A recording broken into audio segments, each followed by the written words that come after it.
भगवान गणेश से सीखें मैनेजमेंट के गुर। गणपति गजानन का स्वरूप ही अपने आप में अनोखा है। गजशीश और मानव शरीर से संयोजित भगवान श्री विनायक अनेक नामों से तो मशहूर हैं ही, साथ में उनका संपूर्ण शरीर ही मैनेजमेंट का जीता जागता उदाहरण है।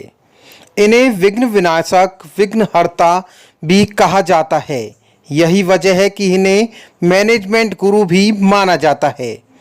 हम यहाँ पर ऐसे ही मैनेजमेंट फंडे बता रहे हैं जो हम गणेश जी से सीख सकते हैं। बड़ा सिर बड़ी सोच। गणेश जी का बड़ा सिर बड़ी सोच दर्शाता है। जो इंसान कामयाब होते हैं वो हमेशा बड़ी सोच रखते हैं। मैनेजमेंट में कहा जाता है थिंक बिग। भगवान का शीश हाथी का है। हाथी मूलतः शांत प्रवृत्ति का होता है लेकिन चतुर होता है। गणपति का शीश भी यही प्रतीकता लिए हुए है। सब कुछ समग्रता के साथ सोचें, उस पर मनन करें और फिर क्रियान्वित करें। उसी मूल के कारण हर कार्य में भगवान श्री गणेश को प्रथम पूजा जाता है। छोटी आंख पैनी नज़र। भगवान गणेश की आंखें शरीर की तुलना में काफ़ी छोटी होती हैं। ये पैनी नज़र की ओर इशारा करती हैं। मैनेजमेंट का भी यही फंडा है कि किसी भी फैसले से पहले सभी पहलुओं पर नज़र रखें। छोटी आंखें सूक्ष्मदर्शिता का प्रतीक हैं। लक्ष्यपरक दृष्टि से अपने लक्ष्य पर नज़र रखी जानी चाहिए। जैसे चील आकाश में उड़ने के बावजूद अपने शिकार पर नज़र गड़ाए रखती है और तुरंत झपट्टा मार लेती है। सफल मैनेजमेंट का भी यही सिद्धांत है। सफल मैनेजमेंट कहता है कि उद्देश्य पर नज़र रखें, तभी सफलता का स्वाद मिलता है। बड़े कान, ध्यान से सुनना। गणपति के कान विशालकाय होते हैं। बड़े होने के कारण वे हर छोटी बड़ी बात को सुनने का प्रतीक हैं। अच्छे मैनेजमेंट के लिए यही ज़रूरी है, आप सभी की बात ध्यान से सुनें। ये तभी संभव है जब आप सचेत रहेंगे, जब आप दूसरों को सुनेंगे, उनके विचारों को जानेंगे, तब तक आप सफल प्रबंधक नहीं हो सकते। इसके लिए सभी के विचार जानना जरूरी है। छोटा मुंह कम बोलो। गणपति सकारात्मकता के प्रतीक हैं।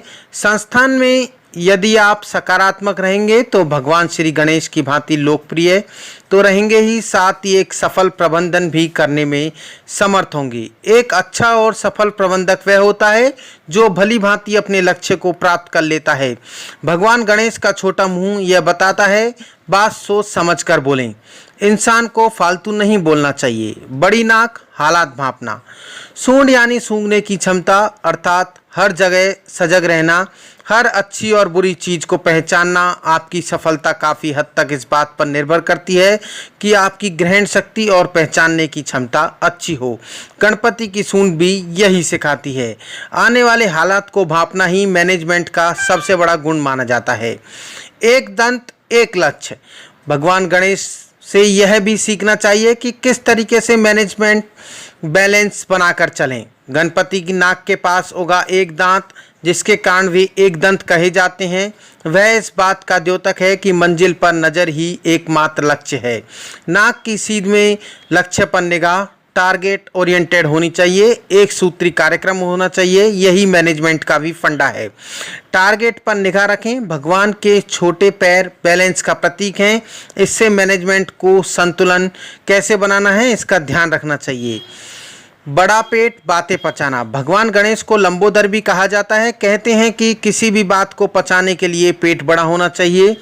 यदि आप बातों को पचाना जानते हैं तो ये मैनेजमेंट का बड़ा गुण माना जाता है। इसे प्रबंधक का खास गुण भी कहा जाता है। इसका आशय है कि जरा सी असफलता पर विचलित न हो और न उसके लक्ष्य से विमुख हों। उसे सहन करें और अपने लक्ष्य की ओर सतत अग्रसर होते जाएं। भगवान गणेश के 4 हाथ हैं। चारों हाथ चारों दिशाओं के हैं, यानी सफलता प्राप्त करनी है तो चहुमुखी प्रयास करने चाहिए। एक हाथ में वे मोदक पकड़े हैं तो दूसरे हाथ से आशीर्वाद दे रहे हैं। इसका अर्थ है मैनेजमेंट को सामने वाले से अच्छे संबंध रखने के लिए हमेशा तैयार रहना चाहिए। सफल प्रबंधन के लिए ये चारों ही जरूरी हैं। नियमों का पास हो, अनियमितताओं पर अंकुश भी हो, श्रेष्ठकर्ता को पुरस्कार स्वरूप मीठा प्रसाद मोदक और कर्मचारियों को कार्य करने की आज़ादी यानी अभय का अवसर भी। यह भगवान गणेश का प्रबंधन है।